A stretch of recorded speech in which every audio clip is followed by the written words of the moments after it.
Hey guys, I'm Nathan. Welcome to my YouTube page. My wife and I are planning on backpacking the Appalachian Trail starting in February 2023. We'll be trying to post weekly or bi-weekly videos of us as we complete the Appalachian Trail. So come check out some of our gear videos as we get prepped and packed. Only have a few more things to get ready before we're ready to go. So when it came down to choosing my big three, I had a couple things already in mind. I'd done a lot of research of watching YouTube videos and following people as they have completed their Appalachian Trail through hikes. And so ultimately it came down to a couple options and a couple things that really fit what I wanted. So for my pack, I ended up going with the Osprey Exos 58. So the Osprey Exos 58 is on the lighter weight side of Osprey's backpacking lines. So it does have a frame inside it, which consists of stays that run down the side and then go across the top. So this provides a little bit extra support, and according to Osprey, can carry about 35 pounds comfortably. So I've used this on a couple backpacking trips already, multi-day ones, and even carried a little bit extra, more than what I needed. It ended up right around that 35-pound mark, and it seemed to do okay. Overall, nothing negative to say about that as far as its carrying capacity. Now, a lot of people might say that it's a little too much space and you're going to fill whatever you have, but I felt like having a little bit extra might be nice for those non-ultralight backpacking trips that I will inevitably take. So this backpack did come with a basically a string on the bottom as a sleeping pad holder. I went ahead and took that off because I'm planning on storing my sleeping pad inside. And it also came with a brain and a flap option, which is kind of stitched in.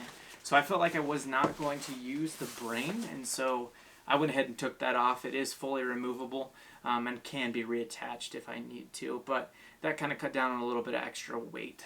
So overall, I really like this pack. Super comfortable, great pack. The only downside that I have found is that there are no hip belt pockets on this pack.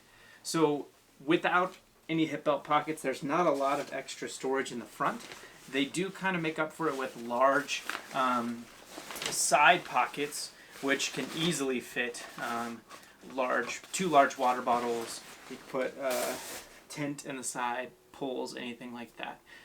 So I went ahead and got a Hyperlight Mountain Gear Versa fanny pack just to add a little bit of extra storage in the front so I can put my phone in there, glasses, cleaning cloths, sunglasses, things like that. It is also, they don't technically say it's waterproof, but it's pretty much 100% waterproof. It is DCF and does have sealed zippers. So this is a super nice addition to kind of add on to that. I'm also planning on taking the strap that goes with it. Normally I just run it through the hip belt, but I want to have it as like a town pack just in case I need to carry kind of my wallet, my phone, things like that, rather than just loading up my pockets with those things as well. So since this is not a DCF pack, I will be using a pack liner, and I always want to use a pack liner just in case to make sure that my quilt and clothes stay dry as well. So the pack, the Osprey Exos 58, weighs in at 36.8 ounces. And the pack liner, I'm using the Gossamer Gear pack liner, comes in at 1.4. I've used it for multiple backpacking trips at this point, and it's held up pretty well. I do have a few backups just in case. The fanny pack, the Hyperlight Mountain Gear Versa, comes in at 3.9 ounces, and that's with the extra strap, which I've kind of cut down to the appropriate length, so I'm not carrying extra webbing on that. So that kind of covers my pack itself. Now I'm going to jump into my tent selection. So I have the Durston X-Mid 2.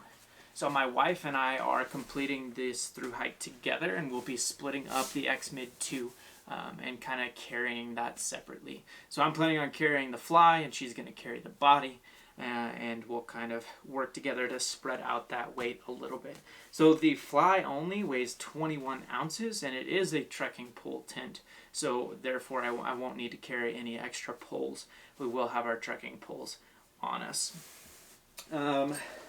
For this tent, you only technically need 4 stakes in order to stake it out, but I'm planning on bringing 2 extra just for addition just for extra support if it is really windy.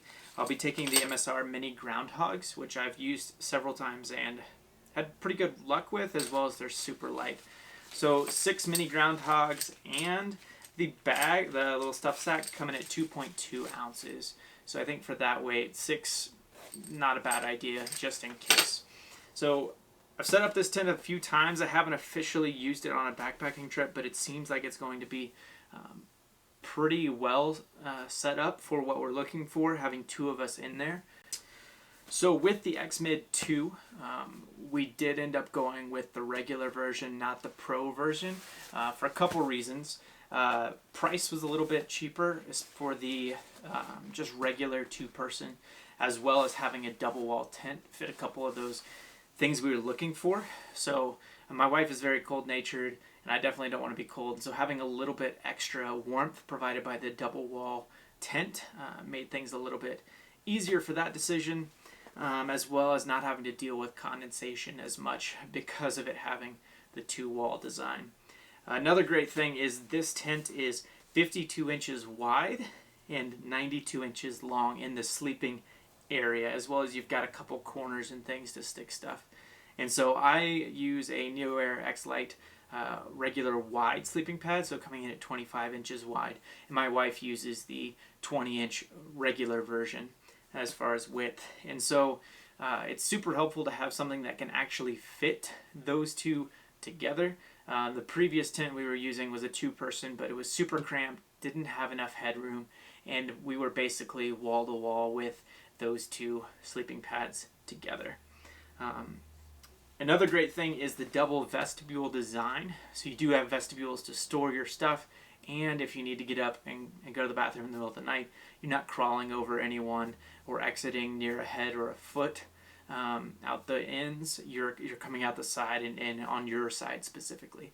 So overall, I think the XMID 2 is going to serve us really, really well with our hike.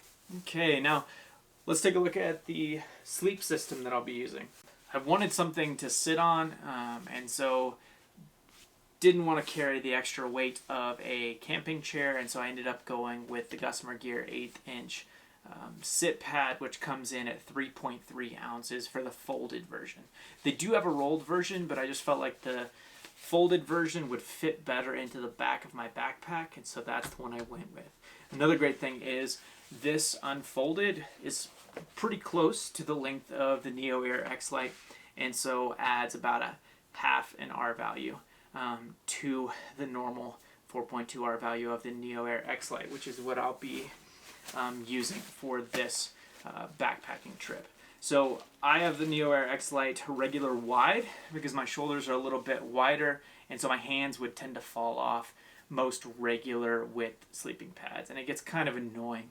And so I ended up going with the wide version on this, which comes in at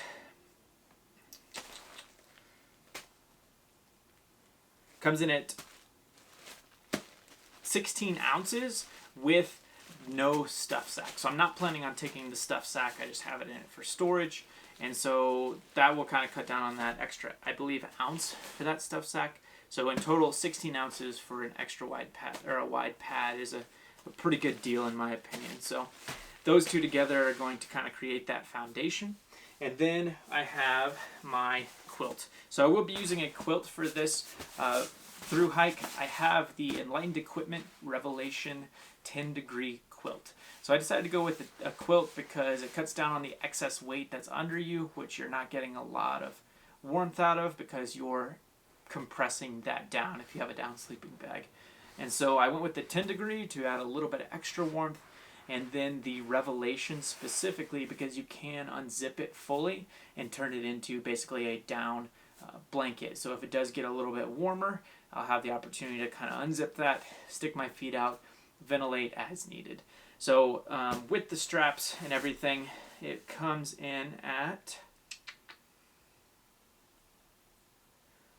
27, just under 28 ounces. And I'm not planning on using the stuff sack for this either. This is just to kind of show you size and get a size comparison with that. So 28 ounces for that 10-degree quilt, which turns into a blanket as well. Once it gets to warmer months, I will be swapping this out for an Aegis Max sleeping bag. So this Aegis Max sleeping bag is about a 50-degree quilt slash sleeping bag, depending on if you leave it zipped or not. I'll mostly probably be using it in the quilt form. And so it comes in at £1 for a 50-degree sleeping bag, and it was relatively cheap on Amazon. I believe it was around $80 for a regular size. And so this is going to cut down a decent amount for myself as well as my wife when she swaps hers out as well. So that's the kind of setup I have there. I do also have Sea to Summit Ultralight pillow, which comes in at 2 ounces. Another thing I don't like to forget or live without is my down booties. So these are my Goose Feet Gear down socks. They come in at 1.9 ounces for the pair. Super warm, super awesome. I generally don't go backpacking without them, and so I will be keeping these on me probably the whole trip just in case. So overall, that kind of all comes together, giving me a 6.79 pound big 3 weight. So not too bad for what we're working with and what we're trying to do, as well as having that those extra few comfort things in there, like the sit pad and the down booties and things like that. So yeah, be sure to check out my Instagram page, which I've linked in the description. We will be posting on there as we embark on our Appalachian Trail thru hike as well.